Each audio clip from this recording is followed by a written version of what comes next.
Welcome back to Her Workplace Unfiltered, bringing you another solo episode this week because I just felt so compelled and inspired to talk about the things that I would do differently if I were, early in my career, in my 20s. What are the things that I would really focus on if I were rebuilding my career in 2026? And this topic was inspired by the experiences that I've had over the past 2 weeks of bringing together the Her Workplace members across 4 different cities for vision board workshops. And I was at the one that occurred in New York City.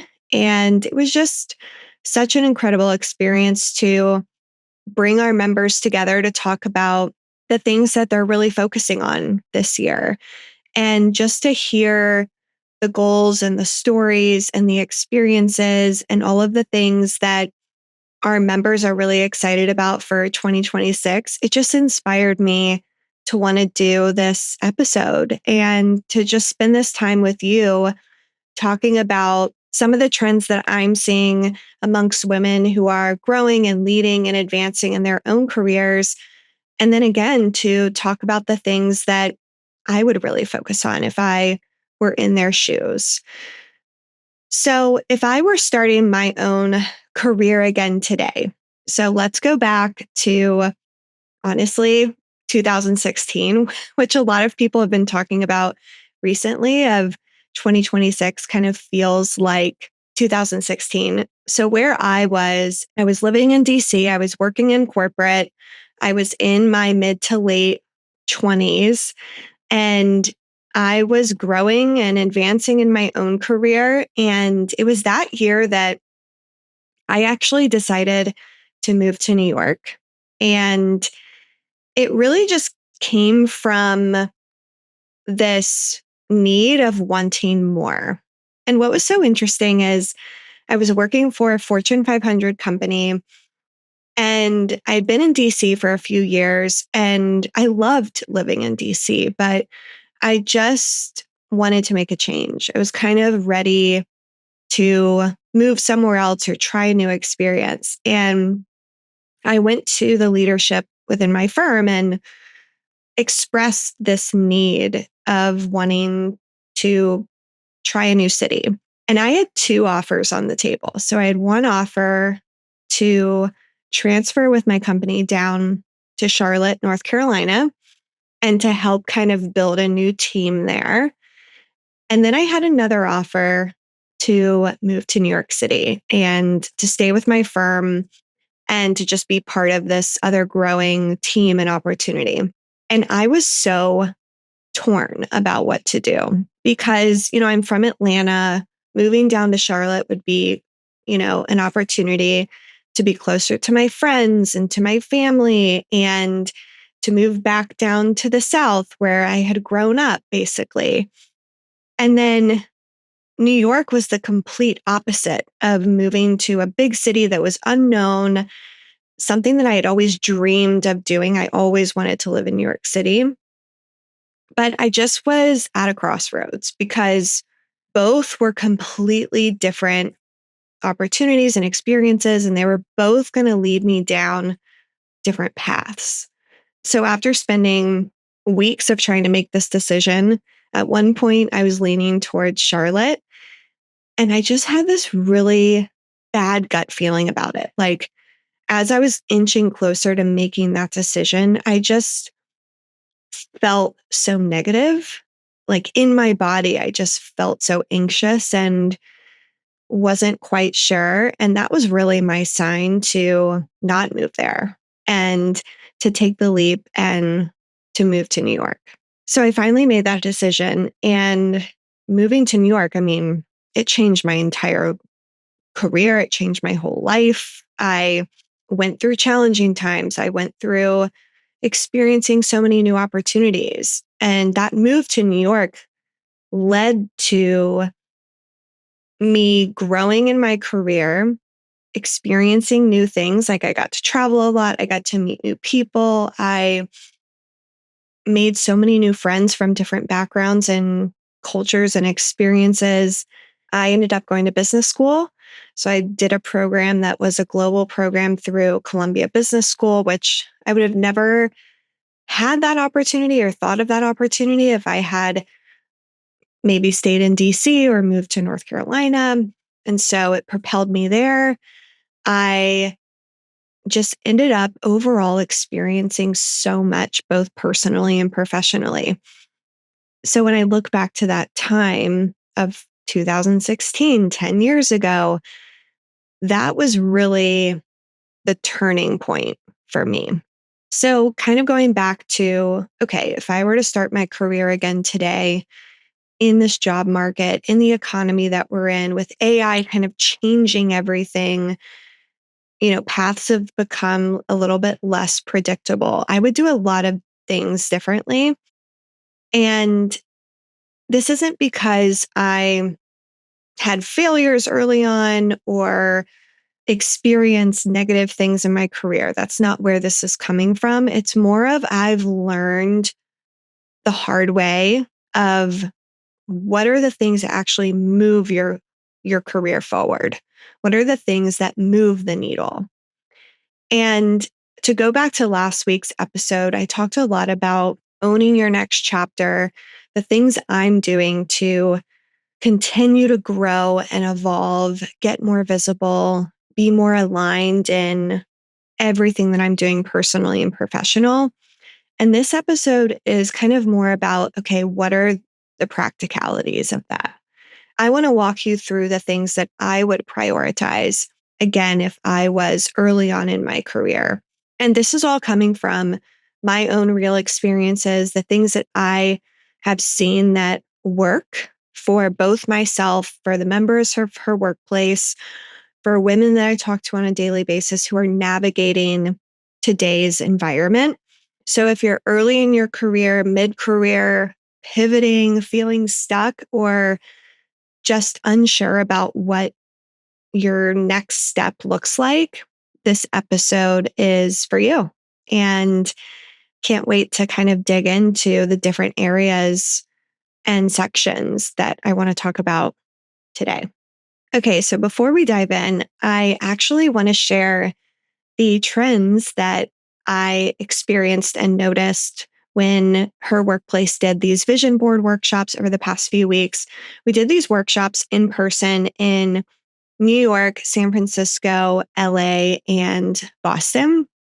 And we gathered the things that really stood out the most amongst the women that are part of the Her Workplace network. And most of these women are entry to mid-level. They are growing in their careers. They're working in corporate environments, industries like tech, finance, media and entertainment, marketing, PR. They're across various corporate structures and industries. So I want to share with you kind of what those trends were. The first was women are choosing just more sustainable success. And what that means is just choosing careers that kind of support their entire lives. So, like having healthier boundaries, working for companies that really do value your personal and professional growth and your health and ensuring that you have flexibility. So, most of our members are really kind of focused on those things.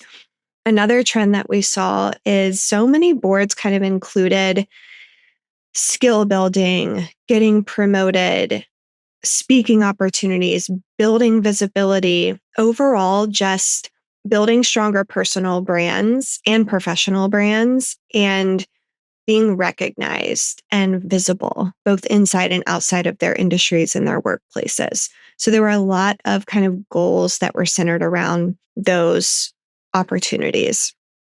Another was making braver decisions and also creating fresh and new chapters. So there was a lot of emphasis on making a career pivot, getting a new role, building that side hustle, making just bigger life moves, traveling, experiencing new things. overall, there just were a lot of really big personal and professional goals that women are focused on of kind of changing their paths. For instance, like I did in 2016, of making that really big move that ended up kind of propelling things forward. But women are really focused on building more financial clarity. So, salary growth, investing more, getting more financial literacy support. So there's a lot of emphasis there, just building that financial freedom. And then overall, no one wants to build their career alone anymore. So many of our women are looking for mentors. They're working with a career coach. They're being in rooms with other ambitious women. They're just really focused on building that support system and ensuring that they have those people that they can go to seek advice from and get support, and overall who can just help support their growth. I wanted to share that because it was just such a cool experience to bring together hundreds of women in person for these really intimate workshops of putting our goals together, figuring out who it is that we want to be this year, and seeing those trends kind of really stick out. So if you're feeling kind of the same way, or some of those goals really resonate with you, just know that a lot of women are feeling the same.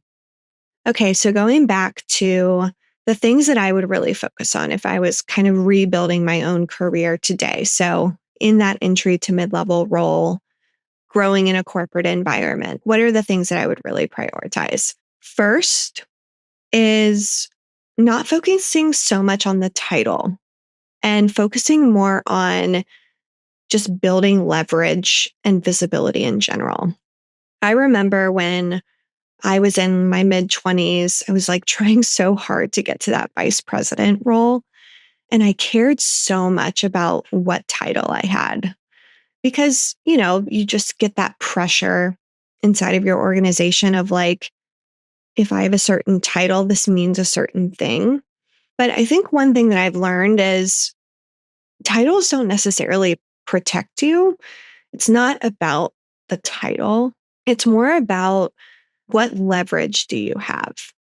So, I've for so long thought that the title would bring me validation, it would bring me security, it would give me that momentum. But what I learned is that titles can change.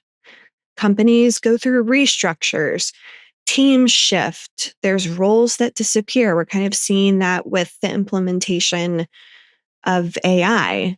So I think what creates more power in your career outside of a title are other things that you can really leverage, such as building skills that transfer across different industries, building those really deep and strong relationships with mentors and sponsors and your peers that can open doors for you as you continue to grow and evolve, staying visible and increasing your visibility so that it keeps you top of mind, and just overall building a really strong reputation, both internally and externally, of being that person, that thought leader, that expert on specific problems or areas or skills. So, the things that I would do to kind of focus more on these areas is first, I would invest in high impact skills. So, communication, leadership, data literacy, strategy, execution. So I would focus on, getting involved in a network like Her Workplace that gives you access to workshops and skill development within these areas, or find organizations that can help you kind of build and grow in these skills, because it is going to be these higher impact skills that I think are going to set you apart.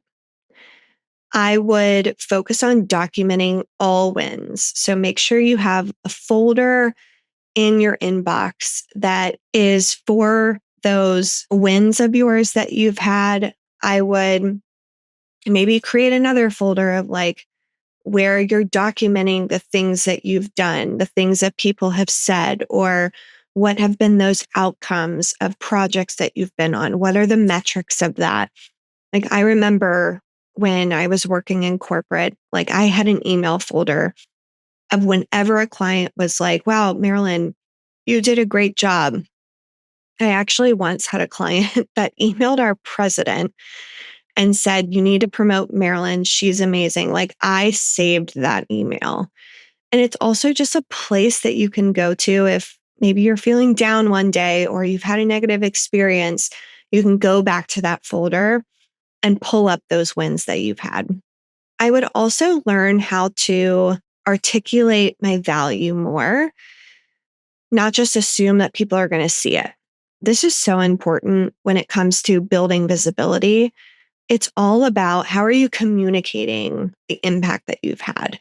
It's not about bragging at all. It's more about just sharing and using those metrics and thinking about the overall impact of the things that you're doing day to day, the wins that you've had, the projects that you finalized. How does that align with the bigger picture? Because here's the thing, if you're not sharing your impact, if you're not sharing more about the things that you're doing, no one knows. So you just have to remember that. If I don't speak up, if I don't share, no one's going to know what I'm doing, except maybe your manager or your direct report. Just overall, like, you can be incredible at your job and still be invisible. So just remember that it's all of these little pieces that creates career power and leverage that turns your effort, everything that you're doing, into opportunities. Okay. Next, I would treat my career like a business. Okay. So I want you to think about yourself. You are the CEO of your career. No one else is. Okay. You are responsible for the growth and development of your career. So, most of us are taught that, okay, you're just an employee and that's it. But no, you're actually the strategic operator of your own career. So if I were starting over, I would spend some time asking myself, okay, what is my personal brand? Like, who am I?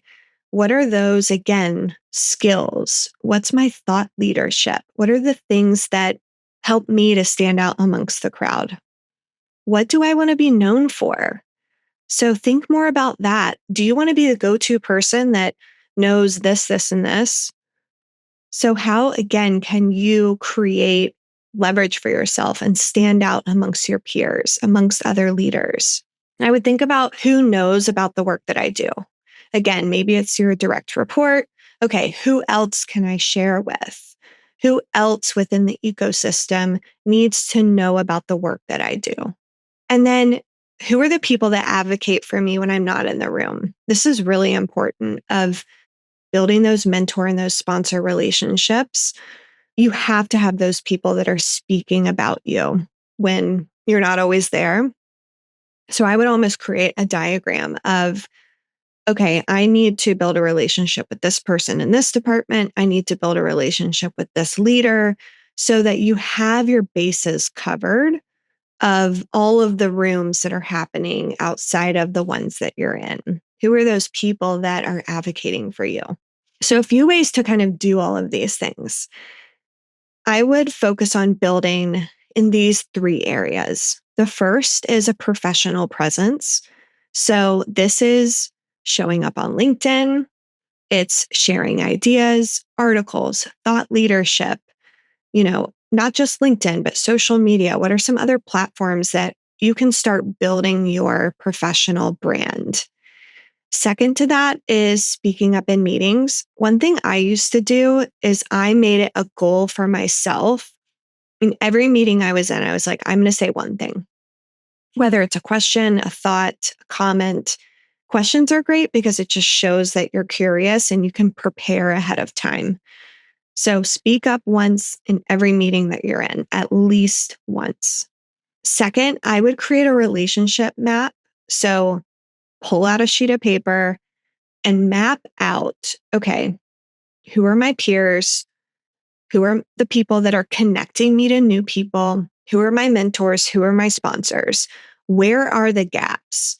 I talk a lot about just in general of the research behind third party relationships. So those loose connections, it's the friends of a friend, the former colleague of a boss. It's those people that actually move your career forward, not your direct relationships. So focus more on how can I build more of these weak ties within my network ecosystem, and how do I build relationships with those people? The best way, go to your direct connections and say, can you connect me with so and so who does this? Or I want to build a relationship with people in this particular industry or department. Can you make those connections for me? Because it's most likely they have a really robust network that they're happy to make those introductions. And then third here, I would create a growth plan for yourself. Don't just hope that the promotion is going to happen.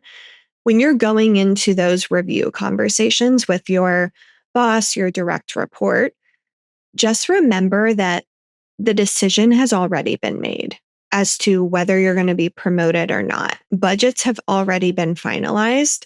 So don't always go by what the plan is that your company is setting for you.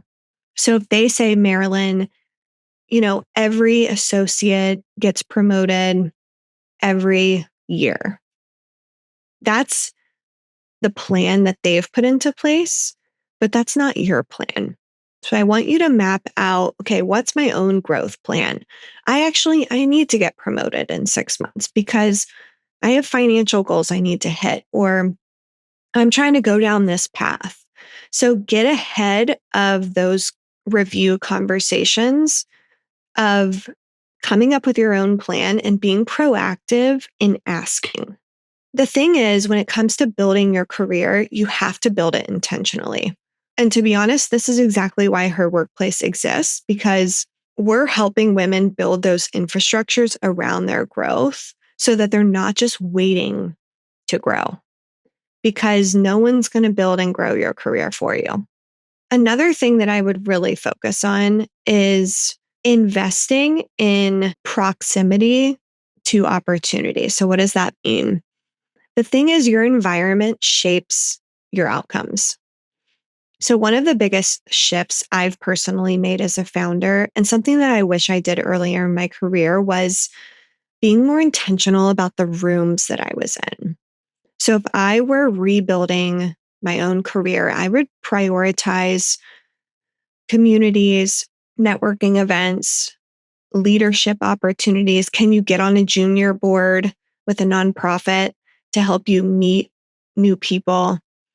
Overall, I would try to get myself in rooms where there are impactful conversations, decisions are being made, not necessarily social spaces, but think about it as growth spaces, because proximity is what changes your perspective. When you're sitting next to the next generation of leaders, or leaders who are already in their field, or founders and builders, decision makers, women who are like you, who are ambitious and trying to advance and grow in your career, you start taking on those efforts and that personality.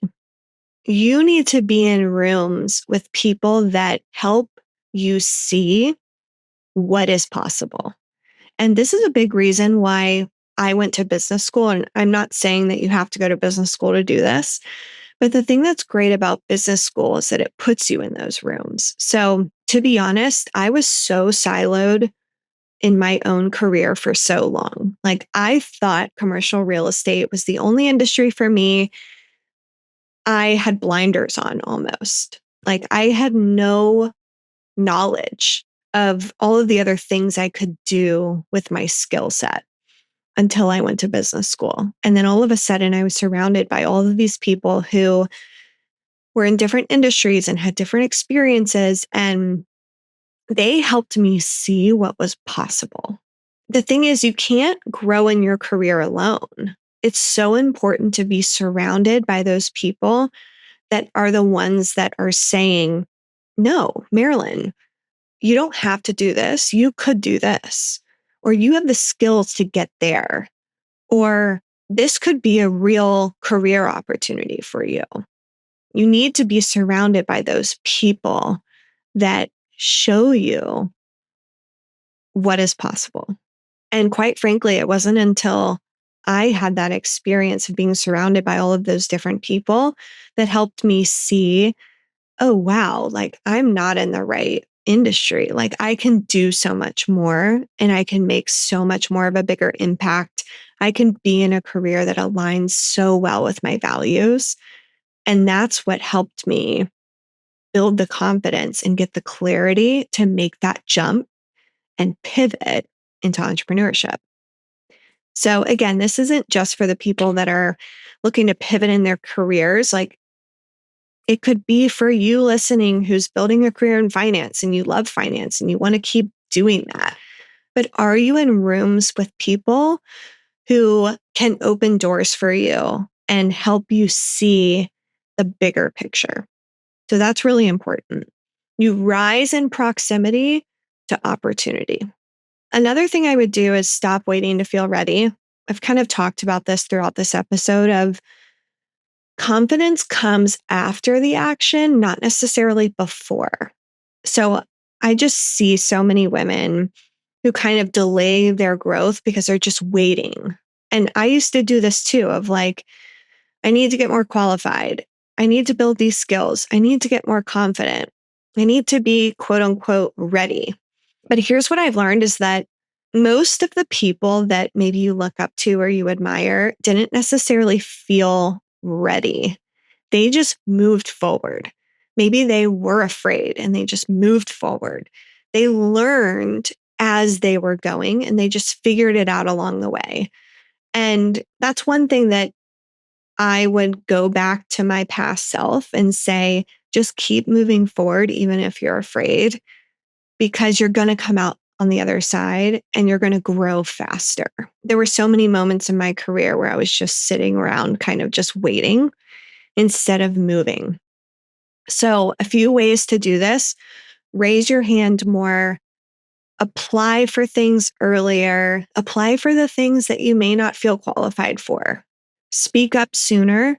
So like build visibility, show your voice, pitch yourself, be in those rooms that you may be scared to be in. It's just you have to continue every day to move forward. You don't need permission to grow.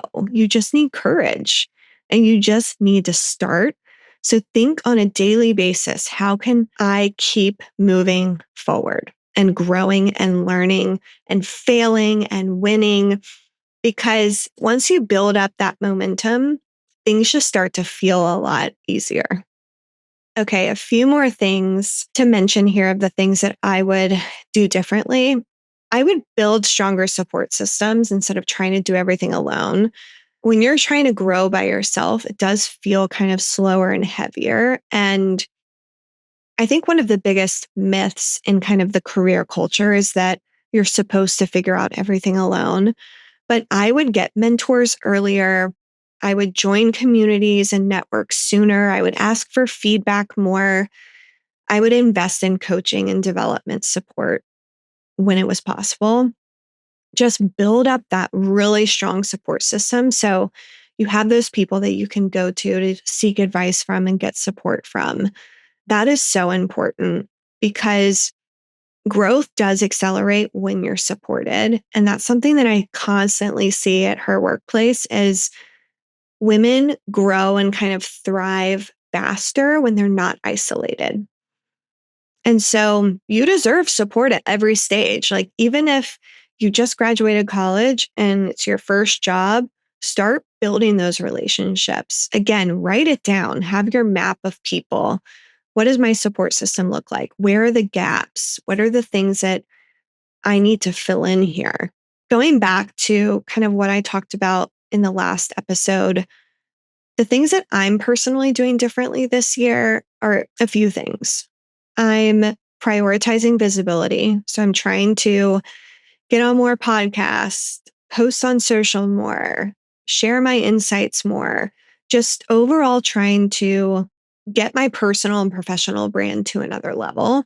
And this includes kind of showing up more publicly just as a founder in general and not being afraid to be authentic. I think what held me back from posting and being out there and getting myself in rooms is, quite frankly, I was just afraid of showing up a certain way. I felt a lot of pressure to I have to be in the right outfit and have makeup on and look a certain way and act a certain way. But I've kind of just thrown all of that out the window of I'm just going to be myself and I'm just going to try to show up and be who I am authentically.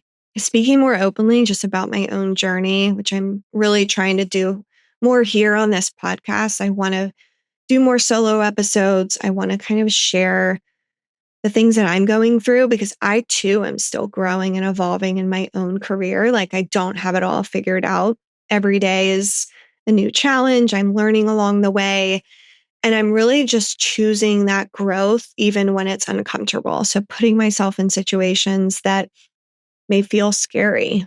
So overall, just being more bold about how I'm building, how I'm showing up, taking up more space, saying no to opportunities that feel maybe misaligned. If I have a bad feeling about something, I won't do it. Protecting my energy, taking care of myself more. I think that's something that I didn't really do last year. So just trying to focus more on my health and my mental health and doing the things that really give me energy and just overall leading with more transparency.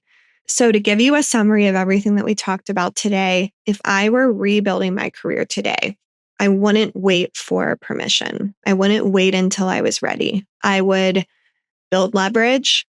I would treat my career like it's a business, develop a strategy for it. I would put myself in rooms that really expand me and provide new insights and opportunities. I would invest in my network, my community, my mentors, my sponsors, who are the people that I'm spending my time with and building relationships with. And I would choose growth over comfort. The things that you do scared are the things that are going to propel you forward. So, this is all about owning your career, owning your future, owning your growth. So, if you're listening to this and you're feeling that pull towards more leadership, more impact, more visibility, trust the feeling and go with it. And if part of your next step looks like getting into rooms that challenge and elevate you and build your skills, I would love to see you be part of her workplace. That is what we're building, is this network and platform for women who are tired of waiting and they're ready to start owning their growth and their career, investing in mentors, investing in skill development, building their network. So we would love for you to join us. You can find more information at herworkplace.com. And overall, if this episode really resonated with you, please share it with someone who is also building their career, pivoting, leveling up their skills. We would love to help and support more women. And that's why we're here at Her Workplace Unfiltered. So thank you so much for being with me today and for hearing me out. And I hope that you got a lot of value out of this episode. So thank you.